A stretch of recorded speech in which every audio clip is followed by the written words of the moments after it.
सत्र खत्म होने के बाद किश्तवाड़ पहुंची शगुन परिहार। कुंजवाड़ा पहुंचकर शहीद बीडीसी के सदस्यों से मिली शगुन। दोनों के परिजनों की हर संभव सहायता का दिया आश्वासन।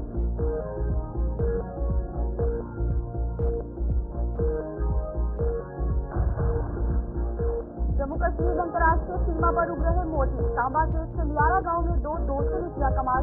22 महीने पहले शुरू हुई परियोजना का मिल रहा फल। तालाब में उगाए जा रहे मोती उगने से हर कोई हैरान।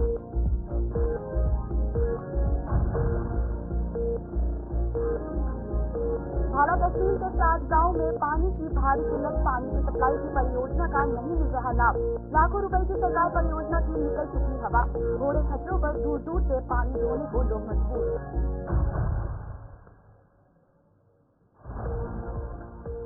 नमस्कार, जम्मू कश्मीर के खास बुलेटिन में आपका स्वागत है। मैं हूं आपके साथ तान्या वर्मा। तो चलिए शुरुआत करते हैं बुलेटिन की। जम्मू कश्मीर विधानसभा का पहला सत्र खत्म होने के बाद किश्तवाड़ की विधायक शगुन परिहार वापस किश्तवाड़ पहुंच चुकी है। किश्तवाड़ पहुंचते ही वे कुंजवाड़ा के लिए रवाना हो गई है, जहां के 2 विलेज डिफेंस गार्ड की आतंकियों ने हत्या कर दी थी और इन्होंने इन दिनों के परिजनों से मुलाकात कर उनके साथ सांत्वना जताई है। और इन दोनों विलेज डिफेंस गार्ड के शव सुरक्षा बलों के सर्च ऑपरेशन के दौरान 18 घंटों के बाद बरामद हुए थे। आपको बता दें कि जम्मू कश्मीर विधानसभा का पहला सत्र खत्म होने के बाद ही किश्तवाड़ के विधायक शगुन परिहार वापस किश्तवाड़ पहुंच चुकी है और किश्तवाड़ पहुंचते ही वह कुंजवाड़ा के लिए रवाना हो गई, जहां के 2 विलेज डिफेंस गार्ड की आतंकियों ने हत्या कर दी थी। तो चलिए हमारे साथ अजय शान जुड़ चुके हैं। बताइएगा कि इनको वेल इक्विप्ड क्यों नहीं किया जाता।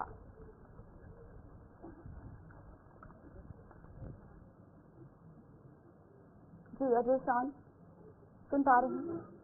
जी तानिया जी अजय, बताइएगा इनको वेल इक्विप्ड क्यों नहीं किया जाता।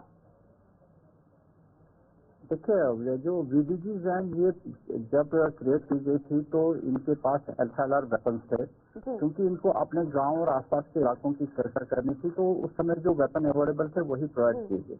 लेकिन रिसेंटली जो पॉलिसी में बदलाव देखने को मिला है कि ऑटोमेटिक वेपन्स अब इनको देने की बात की गई है, जिसके तहत किश्तवाड़ डिस्ट्रिक्ट में भी एसएलआर राइफल जो है वीडीजी को दी जा रही है।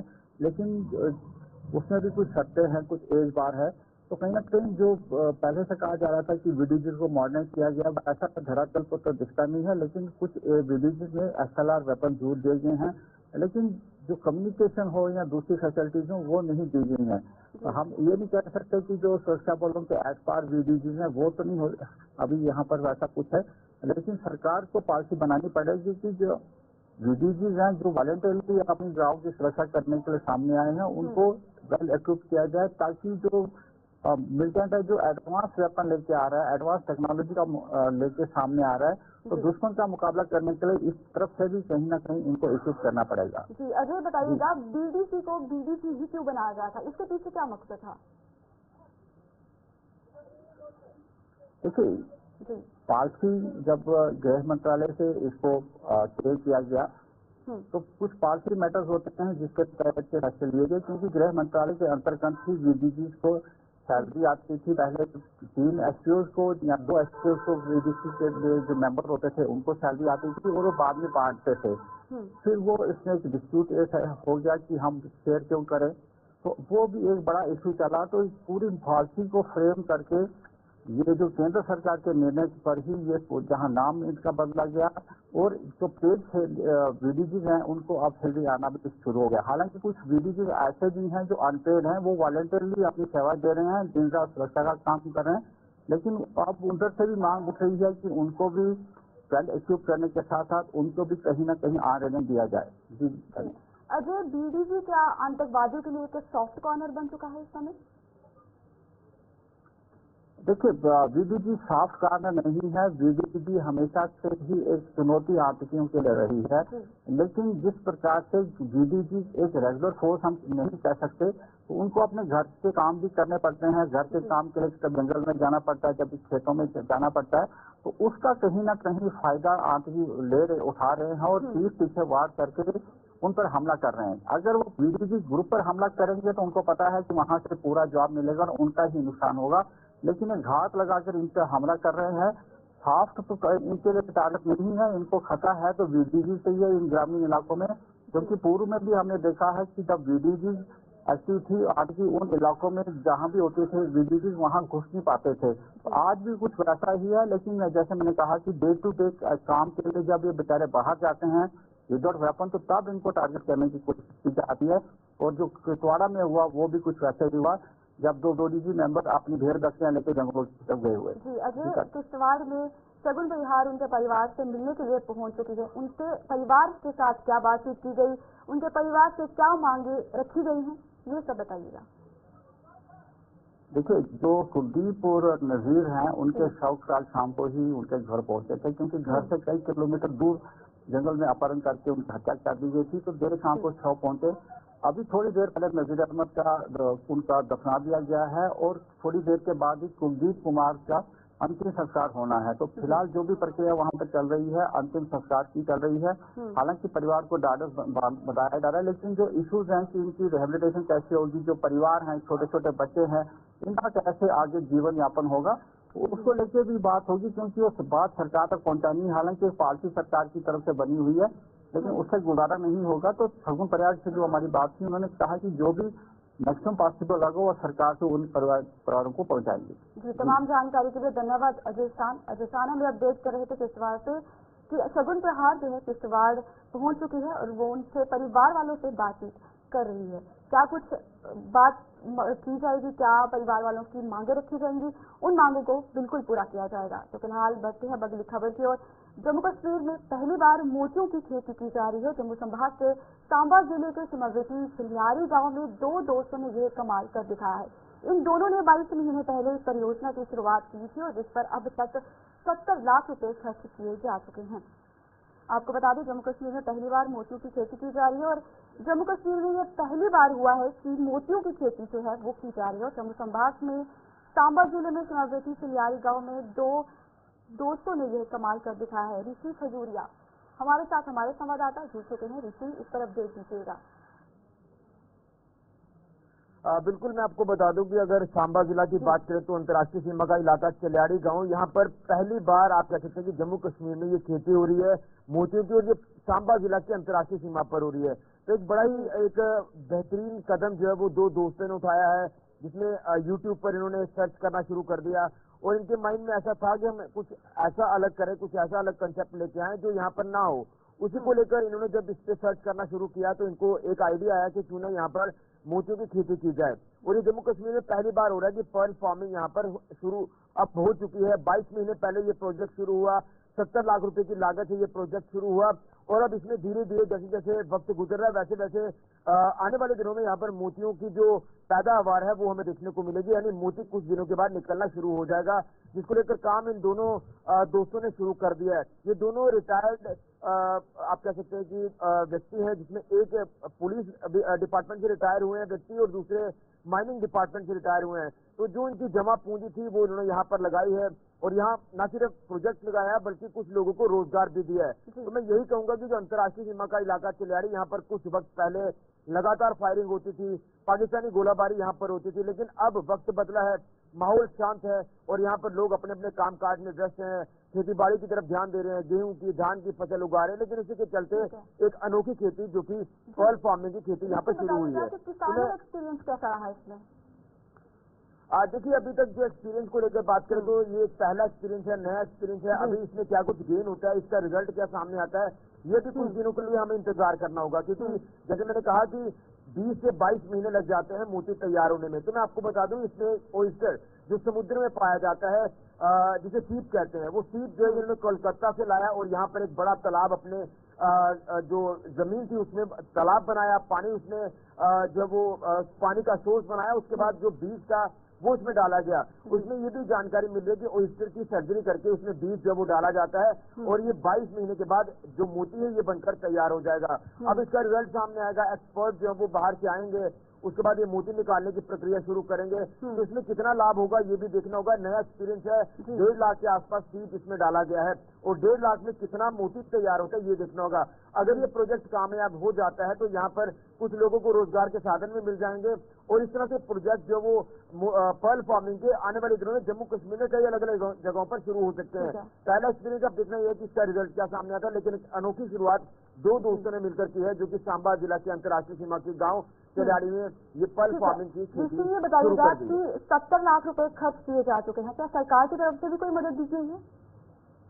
देखिए, अभी तक सरकार की तरफ से तो कोई ऐसी मदद नहीं है, क्योंकि जैसे मैंने कहा कि ये पहली बार ऐसा हो रहा है जम्मू कश्मीर के इतिहास में। अब ये दोनों व्यक्ति जो है जो ये पर्ल फार्मिंग का काम शुरू कर चुके हैं, इनका ये भी कहना है कि इसमें अलग अलग विभागों के अधिकारी भी यहाँ पर विजिट कर रहे हैं। वो चाहते हैं कि इसमें कोई सब्सिडी का कोई ऐसा प्रावधान बनाया जाए ताकि सरकार की तरफ से, प्रशासन की तरफ से इनको कोई मदद जो है वो फाइनेंशियली तौर पर मिल जाए और इस प्रोजेक्ट को वो बड़े लेवल पर जाकर जो वो इसमें काम करें, लोगों को रोजगार दें। ये आने वाले दिनों में तभी चीजें पॉसिबल हो सकती हैं जब इसमें कामयाबी मिलेगी, यानी इसमें उनको कोई अच्छा रिजल्ट सामने अगर मिलता है तो इसमें मुझे लगता है कि सरकार भी इंटरवेन करेगी, प्रशासन इंटरवेन करेगा और इनको उक्त तौर पर जो मदद है वो मुहैया कराई जाएगी प्रशासन की तरफ से। ऋषि, बताइएगा कि दो भाई मिलकर मोतियों की खेती कर रहे हैं, तो क्या इससे रोजगार भी बढ़ेगा? क्या दूसरे किसानों को भी रोजगार मिलेगा इसमें? देखिए, बिल्कुल, जैसे इन्होंने जब ये प्रोजेक्ट शुरू किया था तो इसमें जब इन्होंने जमीन के अंदर डिगिंग करना शुरू किया या इसमें जो अलग अलग तरह के जो इक्विपमेंट्स लगाए गए हैं, टर्बाइन लगाए गए हैं, तो ऑब्वियस सी बात है कि उन लोगों को रोजगार मिला है जो इस प्रोजेक्ट के साथ जुड़े हैं। जैसे मैंने कहा कि अगर प्रोजेक्ट कामयाब हो जाता है तो आने वाले दिनों में कुछ और लोग जो वो इस प्रोजेक्ट को शुरू करेंगे। कुछ लोग इन दोनों दोस्तों से संपर्क कर रहे हैं, अप्रोच कर रहे हैं कि हमें भी गाइड किया जाए कि किस तरह से ये प्रोजेक्ट की शुरुआत करनी है। तो ये उनको ये कहते हैं कि कुछ दिनों तक आप वेट करिए, कुछ दिनों में रुकिए, जब रिजल्ट इसका सामने आएगा हमें देखना है कि 1.5 लाख शीट का कितना मोती तैयार होता है। अगर तो इसमें वो कामयाब हो जाते हैं तो फिर बाकी लोगों को भी ये गाइड करेंगे कि आप यहाँ पर प्रोजेक्ट लगाए। देखिए, प्रोजेक्ट लगाने में किसी तरह का कोई नुकसान नहीं है, वो किस तरह से, क्योंकि पानी की कमी यहाँ हमारे इलाके में नहीं है, इसी के साथ जमीन की भी कमी नहीं है, लेकिन इसमें दिक्कत ये है कि बर्फ नहीं पड़नी चाहिए। बाकी हर मौसम की जो परिस्थितियां हैं वो सीप जो है वो ढाल लेता है और सीप इसमें बीज जो वो तैयार करता है। तो आने वाले दिनों में ऑब्वियस सी बात है जब प्रोजेक्ट लगेंगे तो लोगों को रोजगार मिलेगा, लोग धान गेहूं की फसल के साथ इस तरफ की पर्ल फार्मिंग जैसी खेती की तरफ भी अपना रुझान बढ़ाएंगे और जम्मू कश्मीर में एक नया इतिहास जो है वो लिखा जाएगा आने वाले दिनों में। जी, तमाम जानकारी के लिए धन्यवाद ऋषि खजूरिया, सांबा से हमें अपडेट कर रहे थे। तो चलिए अब बढ़ते हैं अगली खबर की ओर। डोडा के भाला तहसील के 7 गांव के लोग पीने के लिए पानी का बंदोबस्त करने के लिए जद्दोजहद कर रहे हैं और इस तहसील में पानी की सप्लाई के लिए कुछ साल पहले लाखों रुपए खर्च कर पानी के टैंक का निर्माण किया गया था, लेकिन ये टैंक अब सफेद हाथी साबित हो रहा है और इस टैंक से पानी की सप्लाई न होने पर लोग घोड़े खच्चरों को दूर दूर से पानी ढोने को मजबूर हो रहे हैं। जो सरकारी योजना के तहत यहाँ पाइपलाइन बिछाकर और टैंक बनाकर लोगों को सुविधा देने की कोशिश की गई थी, उस योजना की हवा निकल चुकी है और जल शक्ति विभाग इसका कोई संज्ञान नहीं ले पा रहा है।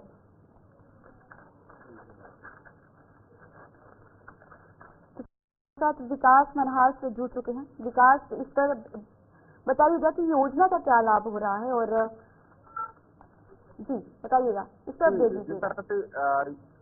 ये मामला जो है तहसील भाला के अंदर 30 किलोमीटर डोडा डिस्ट्रिक्ट से दूर है और जहाँ पर 7 गांव के लोग जो है पानी की एक एक बूंद के लिए तरस रहे हैं। यहाँ पर उनको खच्चर घोड़ों से पानी लाना पड़ता है या फिर खुद पैदल कई कोसों दूर जाने के बाद पानी उठाकर अपने घरों तक लाना पड़ता है। ऐसे चाहे फिर स्कूल के उनको बच्चों को भेजना हो या फिर खुद को पानी लगता हो, काफी मुश्किलात का सामना कर रहे हैं। एक तरफ सरकार ने इनको वाटर टैंक वहाँ पर बनाकर दिया है, पाइपलाइन बिछाकर दी है कई लंबे समय से, लेकिन यहाँ पर कोई भी पानी की फैसिलिटी इस वक्त अवेलेबल नहीं है। ऐसे में कई बार खेती विभाग या डिस्ट्रिक्ट एडमिनिस्ट्रेशन की ये दरवाजे खटका चुके हैं, कम से कम पानी इनको मिल जाए, क्योंकि जाई डेली से इनको पानी आना था, वो पानी की स्कीम इनको मिल जाती थी तो ये लोग जो है आज पानी से अपने घर बाहर चला सकते थे या फिर जो भी चीजों की पानी की जरूरत होती है तमाम पूरी कर सकते थे। लेकिन काफी लंबे समय से ये लोग जो है दिक्कत का सामना कर रहा है और कोई भी इनकी सुनवाई नहीं कर रहा है। जी विकास, बताइएगा कि जो हर घर योजना जो चलाई जा रही थी और उसका क्या लाभ मिला है, उसका लाभ मिला है कि नहीं मिला है? देखिए, हर घर जल और नल की जो बात करने वाले खोखला दावा है लोगों को कि वहाँ पर नल तो है, लेकिन जिस नल में जल होना चाहिए वो प्रॉपर तरीके से इन लोगों के घरों में नहीं है। ऐसे में जहाँ पर खच्चर घोड़े या कुछ पैदल चढ़कर जो महिलाएं घर छोड़कर, क्योंकि घर का भी काम करना है, ऐसे में दूर दराज से पानी लाना है, क्योंकि आसपास बिल्कुल सूखा हुआ एरिया है। कई लंबे समय से बारिश इस तरह से नहीं देखने को मिली है, जिसके कारण जहाँ लोगों को थोड़ा आसपास यानी खेतों में पानी निकलता था वो भी सूख चुका है। ऐसे में दूर दराज नालों की तरफ जाना पड़ता है, जहाँ से पानी उठाकर लाना पड़ता है। लगभग 2000 से ज्यादा आबादी है जहाँ पर अब कई लोग जो है पानी खरीद कर ला रहे हैं। तो सोचिए इन लोगों किस जिंदगी जी रहे हैं और लंबे समय से इंतजार कर रहे हैं। और इसने प्रोटेस्ट भी किया था वहाँ पर, कम से कम पानी की फैसिलिटी हमें मिल जाए। जो पाइपलाइन आपने लाखों की खर्ची है, जिसमें लाखों का पैसा यहाँ पर इन्वेस्ट किया है, उस पाइपलाइन में अगर पानी सही तरीके से किसी नाले से इनको भेज दिया जाए ताकि ये लोग जो है अपनी जिंदगी जी सके। जी, तमाम जानकारी के लिए धन्यवाद विकास मनहास। विकास हमें अपडेट कर रहे थे। तो चलिए अब हम बढ़ते हैं अगली खबर की ओर। डोडा में ही जल शक्ति विभाग की एक और बड़ी लापरवाही सामने आई है। डोडा में घट रोड पर ITI के नजदीक विभाग द्वारा बिछाई गई पीने के पानी की पाइपें गंदगी में धंस चुकी है। आलम यह है कि लोगों के घरों में गंदा पानी सप्लाई हो रहा है और इसके बावजूद जल शक्ति विभाग के अधिकारी लंबे ताने सोए हुए हैं। तो चलिए हमारे साथ वसीम गट्टू हमारे संवाददाता डोडा से जुड़ चुके हैं। वसीम, बताइएगा कि जल शक्ति विभाग जो दावे करता है वो फीसदी क्यों साबित हो रहा है? बिल्कुल, देखिए आपकी जानकारी के लिए बताना चाहेंगे, जिला डोडा का जो नगरीय इलाका है ITI के बिल्कुल सामने वाला जो रास्ता है वहाँ की तस्वीरें आप देख लीजिए कि किस तरह की कंडीशन बनी हुई है। एक तरफ से जल शक्ति डिपार्टमेंट बड़े बड़े दावे कर रहा है और जमीनी सतह के हालात उनके आप देख लीजिए कि किस तरह की डिपार्टमेंट पीछे की तरफ आ रहा है और कंसर्न महकमे के लोगों को बिल्कुल भी इस तरह का कोई खौफ नहीं। इलाके के अंदर कोई भी आफत आ सकती है और बीमारी का शिकार लोग हो सकते हैं। ये गंदगी आज सुबह की तस्वीरें हैं, आज सुबह विजुअल्स हैं जहाँ पे आप देख रहे हैं कि गंदगी के अंबार लगे हुए हैं। वहीं पे CHE डिपार्टमेंट की पाइपें वहाँ पे लगी, यानी कि जल शक्ति डिपार्टमेंट की ये पाइप्स वहाँ पे लगी हैं और ये पानी जो है लोगों के घरों तक पहुँचता है। और लगातार इस तरह की तस्वीरें अलग अलग इलाकों से हमने जल शक्ति डिपार्टमेंट को दिखाई, मगर जमीनी सतह पर उनका किस तरह का काम है। और डिपार्टमेंट का ये कहना होता है कि हम लोगों को पानी प्रोवाइड करते हैं, तो सही तरीके से लोगों को पानी पहुँचता है। और लोगों का इल्जाम ये भी है पिछले कुछ टाइम से कि लोगों को पानी नहीं मिलता है और लोगों को पानी खींच के अपने घरों तक पहुँचाना होता है। तो ये तस्वीरें जिला डोडा की हैं और एडमिनिस्ट्रेशन बिल्कुल भी पूछने का नाम इनको नहीं ले रही। अगर एडमिनिस्ट्रेशन पे नकेल कसती तो मुझे लगता है आज के टाइम में लोगों को सवालों के घेरे में एडमिनिस्ट्रेशन को लोग नहीं लाते और खास करके जो कंसर्न महकमा CHE डिपार्टमेंट है उसको नहीं लाते। तो ये तस्वीरें हैं जिला डोडा की और अलग अलग एरिया से लोग। ये बताइएगा वसीम, ये बताइएगा जो पाइप दिखाई गई है उस पर कोई काम क्यों नहीं किया गया? गंदा पानी किस तरीके से घुसता है वहाँ पे? देखिए पाइप जो है वो टूटी हुई है और जो गंदा पानी जो ड्रेनेज सिस्टम पर जो भी गंदा पानी है वो लोगों के घरों तक पहुंचता है। और जब भी बारिश वगैरह होती है तो उससे ऑटोमेटिकली ये पानी जो है लोगों के घरों तक पहुंचता है। लास्ट टाइम एक शख्स बता रहा था कि मेरे घर में गंदगी पूरी पहुंच गई, जो भी ड्रेनेज सिस्टम में गंदगी होती है। जब पानी काफी ज्यादा इस रास्ते पे चढ़ा और ड्रेनेज सिस्टम में जब पानी बारिश की वजह से चढ़ा तो ऑटोमेटिकली वो पानी जो है लोगों के घरों तक पहुंचा।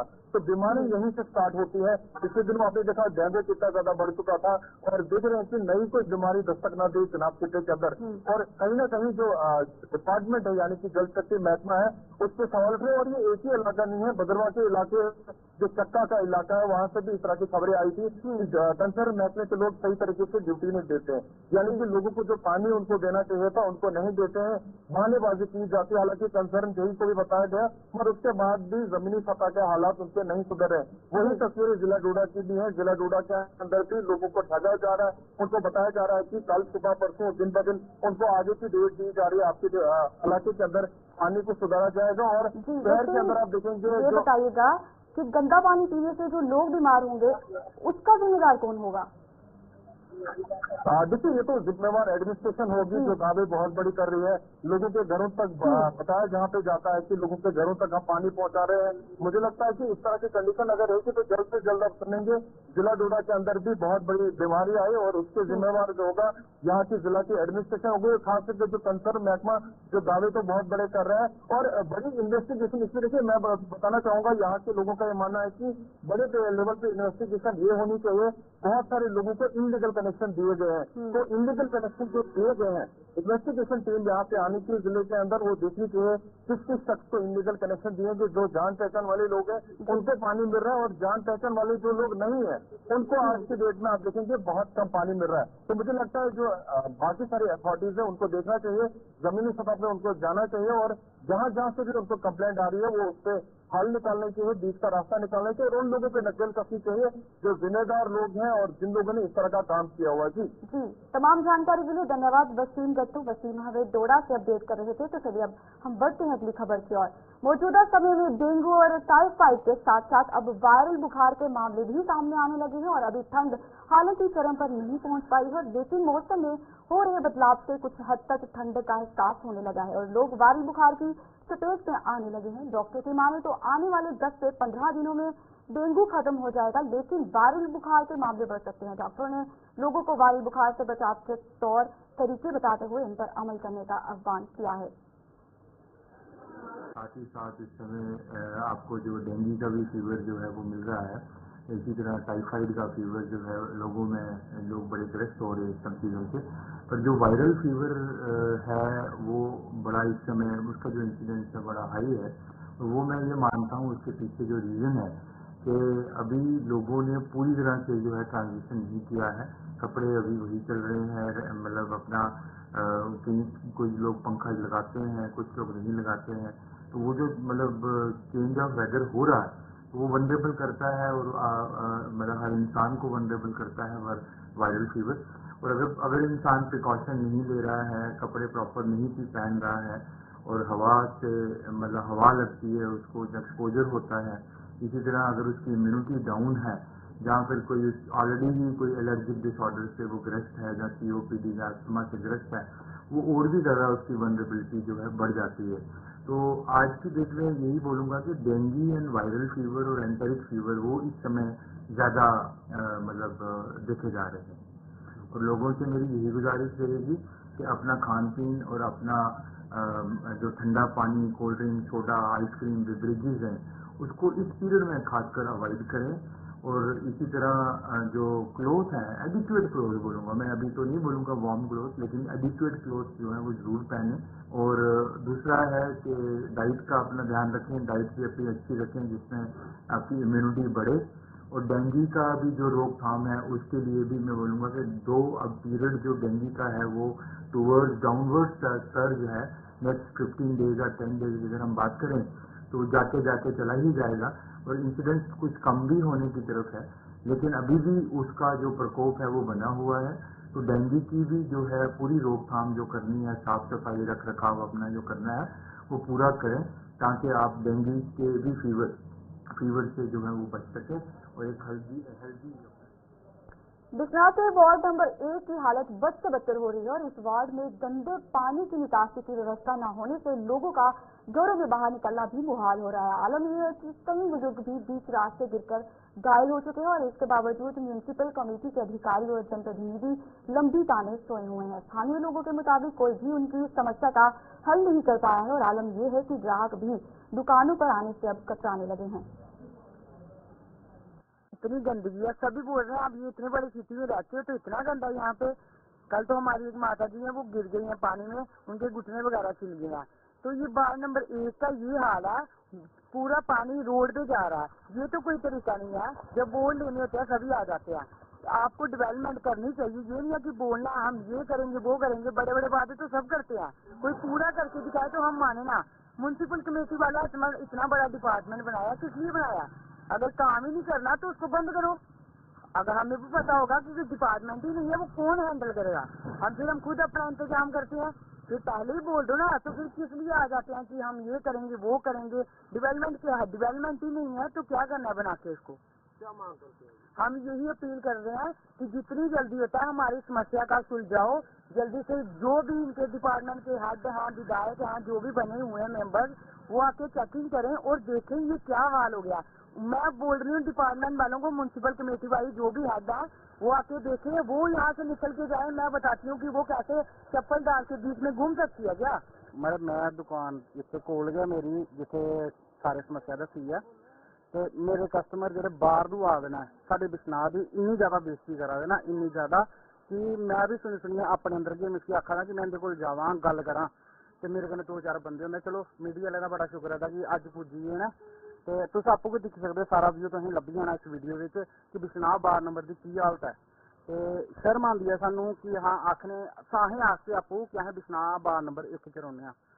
बाकी तुसें गी आपू पता है कि हाँ भाई सारे आंदे न, हुण वोटिंग होई है पिछे, घर घर आए न कि मैं तुहाडी गली च एह् करगा, मैं ओह् करगा। पहला नंबर ते तुस आपू गै दिक्खो, कोई भी आवे जेह्ड़ा इस वेले जित्तेआ आ जां कोई भी आ, इस गली च लंघियै दिक्खे कि हाँ भाई उसी किहो जेहा फील होंदा है ते बिश्नाह केह् चीज है ते केह् बनाए दा ऐ। असें जे मिलदी अपने चलिए जम्मू कश्मीर के इस खास बुलेटिन में इतना ही। मुझे दीजिए इजाजत। नमस्कार।